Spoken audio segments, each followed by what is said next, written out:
Olá, mais um vídeo e hoje eu vou fazer uma coisa bem diferente no vídeo. Vou trazer três poemas, três poemas e meio do Carlos Drummond de Andrade, que estão aqui nesse livro Sentimento do Mundo. Por quê? Estou lendo este livro e aí teve um outro livro que eu fiz uma resenha anterior que, como diz o Pimenta do canal Arbóreo Literário, esse livro aqui alugou um triplex na minha cabeça, que foi Salvar o Fogo. E aí teve dois poemas e meio que eu li e me remeteu instantaneamente ao que eu interpretei aqui nesse livro do Itamar Vieira Júnior. Então, eu vou ler e fazer uma breve explicação do porquê que eu acho que esses dois poemas e meio, porque são dois poemas completos que eu fiz a associação com a mensagem deste livro, e tem um outro que é um trechinho, um recorte, que eu vou trazer que também fala de um tipo de comunicação que esses personagens aqui estabelecem, que é a Luzia, o menino Moisés e a Maria Cabocla, que conversa demais com poesia. E por último, eu vou trazer um poema que eu achei simplesmente brilhante.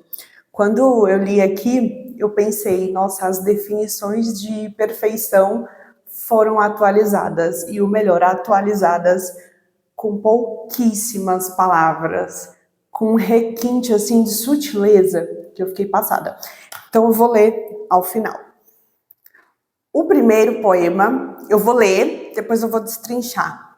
Ele é curto. O nome dele é Morro da Babilônia. À noite do morro descem vozes que criam o terror.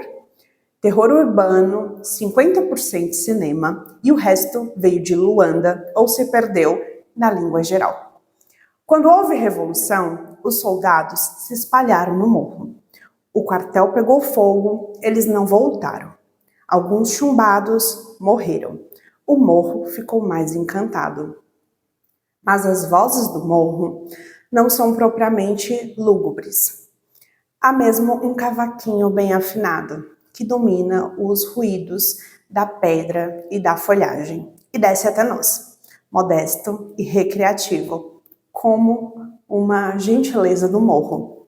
Então, eu vou pensando aqui nessa primeira parte do poema, eu fiz uma associação com o contexto que eu interpretei, que é sobre resistência.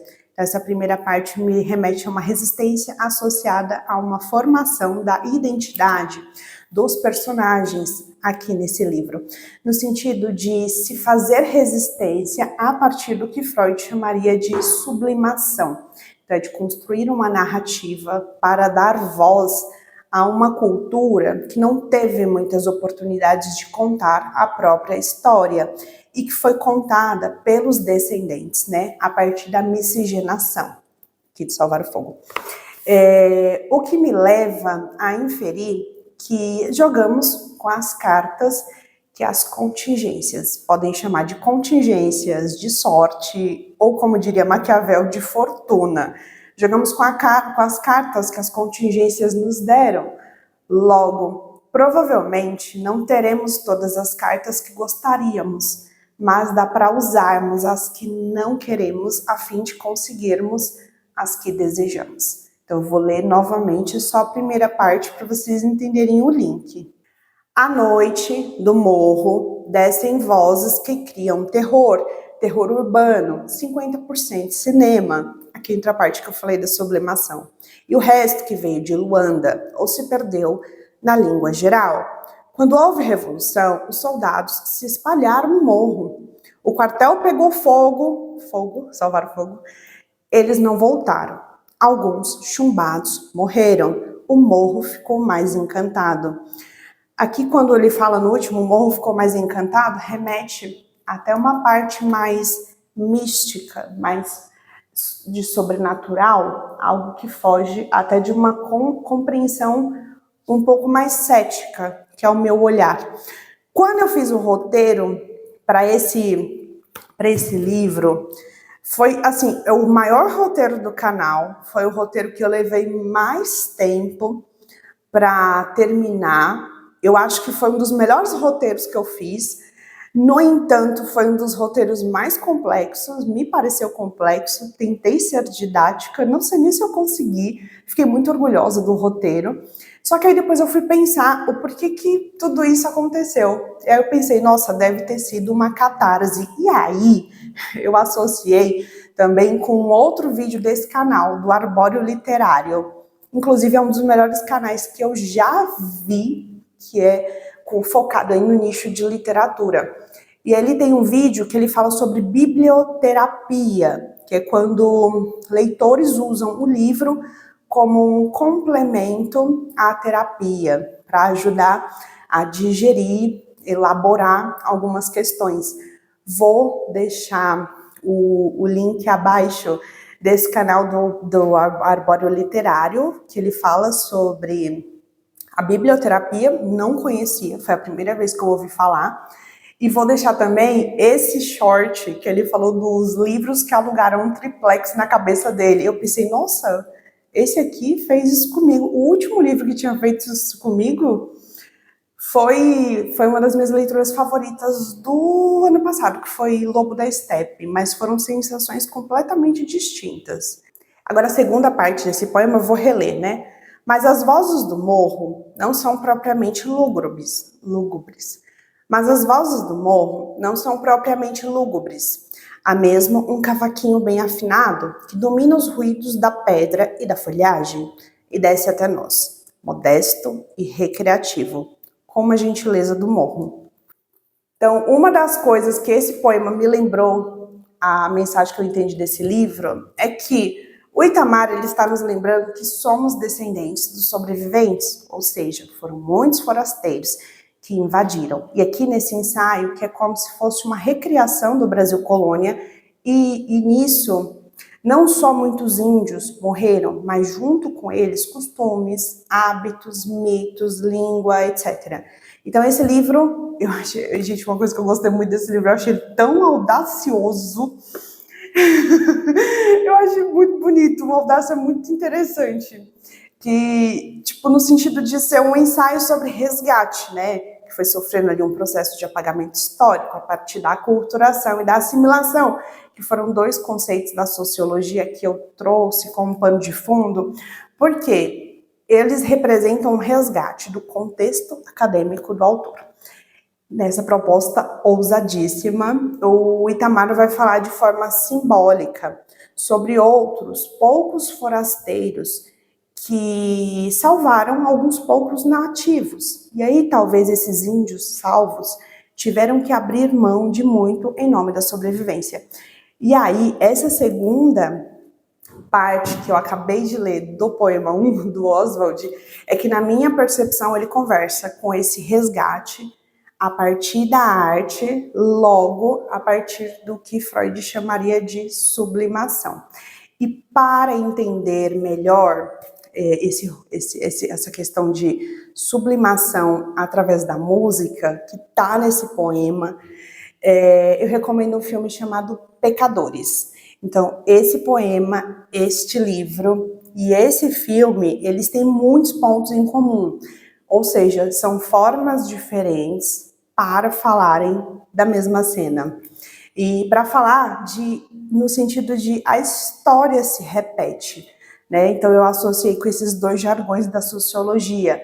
E eu também criei uma analogia que é mais ou menos assim, né? A aculturação e a assimilação, eles não acontecem do tipo, sei lá, 50 anos em 5. Esse processo acontece de modo gradual e sistemático, ou seja, é um tijolinho importado por dia. Então tem uma galera, um grupo, carregando um grão de areia que vai formar esse tijolinho de construção e de desconstrução. Assim, ninguém estranha e parece tão natural, né? É tipo assim, sei lá, se todas as gerações, todo mundo que eu conheço carrega esse tijolo importado, logo deve ser destino. Então eu criei essa analogia do tijolinho para falar de aculturação e assimilação associada aqui à mensagem do livro. Agora, o segundo poema.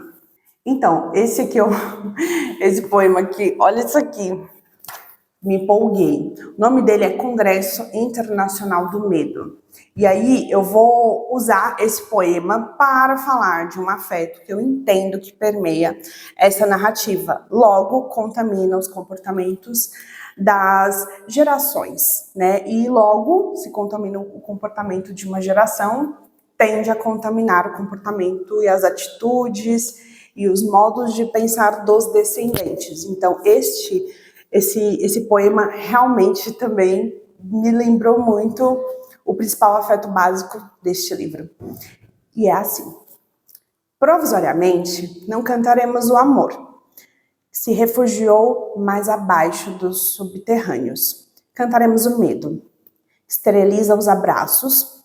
Não cantaremos o ódio, porque esse não existe. Existe apenas o medo, nosso pai e nosso companheiro. O medo grande dos sertões, dos mares, dos desertos. O medo dos soldados, o medo das mães, o medo das igrejas. Cantaremos o medo dos ditadores, o medo dos democratas. Cantaremos o medo da morte e o medo de depois da morte. Depois morreremos de medo. E sobre nossos túmulos nascerão flores amarelas e medrosas. Então, vou fazer uma dissecação aqui. Gente, acho que esse é o vídeo mais espontâneo. Nas minhas anotações, eu coloquei que eu tenho dificuldade em processar a poesia, e essa eu consegui porque eu entendi que a base para processar essa poesia foi esse livro. Então eu fiquei um pouco impressionada. Eu tenho muita dificuldade de entender poesia e poema. Então, aqui nessa poesia, o medo é a bússola. Aqui também. Então, eu fui tentando entender frase a frase. Então, quando ele fala, provisoriamente não cantaremos o amor, que se refugiou mais abaixo nos subterrâneos. E aí eu entendia que a aspas minha, que a coragem seria um contraponto do medo. Na terceira linha, que ele fala, cantaremos o medo, que esteriliza os braços. Quando ele fala esteriliza os braços, eu entendi que ele está se referindo a uma paralisia. E muitos de nós já ouvimos que medo em demasia paralisa, né? Não cantaremos o ódio, porque esse não existe. E aí eu pensei no ódio como análogo à raiva, que a raiva é um afeto que move. Então, se eu tenho muito medo, mas eu estou paralisado, não consigo sentir afetos que movem, como a raiva, só retroalimenta a paralisia. Aí ele continua, existe apenas o medo, nosso pai e nosso companheiro. Medo grande dos sertões, dos mares, dos desertos. E aqui eu acho que ele quer dizer que está em todo lugar. O medo dos soldados, o medo das mães, o medo das igrejas. E aqui eu entendi que ele está falando que não só está em todo lugar, no sentido de que pessoas, mas também nas instituições. E aqui neste livro, a instituição igreja é uma instituição que controla muito e controla porque usa o medo das pessoas contra as próprias pessoas. E aí ele continua. Cantaremos o medo dos ditadores, o medo dos democratas. Aqui a gente continua falando de instituição, mas talvez a gente está falando de pessoas numa posição de liderança, né? Medo dos ditadores, medo dos democratas. A gente está falando de política, que precisa de alguém mais proeminente para disseminar a mensagem. Um líder em si. Cantaremos o medo da morte e o medo de depois da morte. Aí aqui nessa parte eu entendi que está em todo lugar e em parte alguma, porque vai ter medo até depois da morte e a gente não sabe o que tem depois da morte, nesse sentido de em todo lugar e em parte alguma. E depois morreremos de medo. E sobre nossos túmulos nascerão flores amarelas e medrosas. E aí eu fiz uma anotação que fala, todos os caminhos levam ao mesmo lugar. Então, é melhor talvez repensar a força da condição do afeto medo.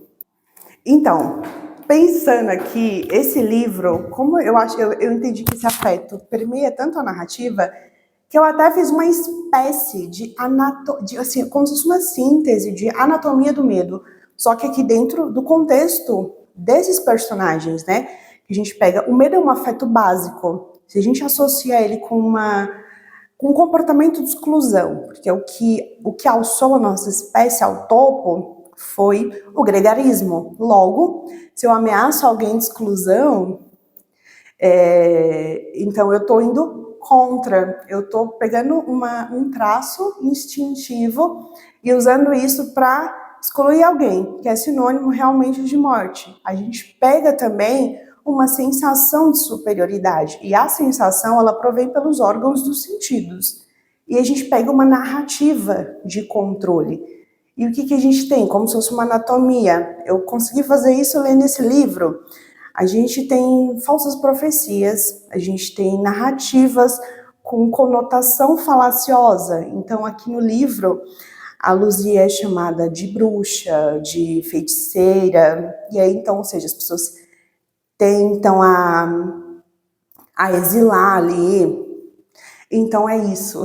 Então, eu consegui entender um poema a partir de uma prosa, e aí construir essa anatomia aí também.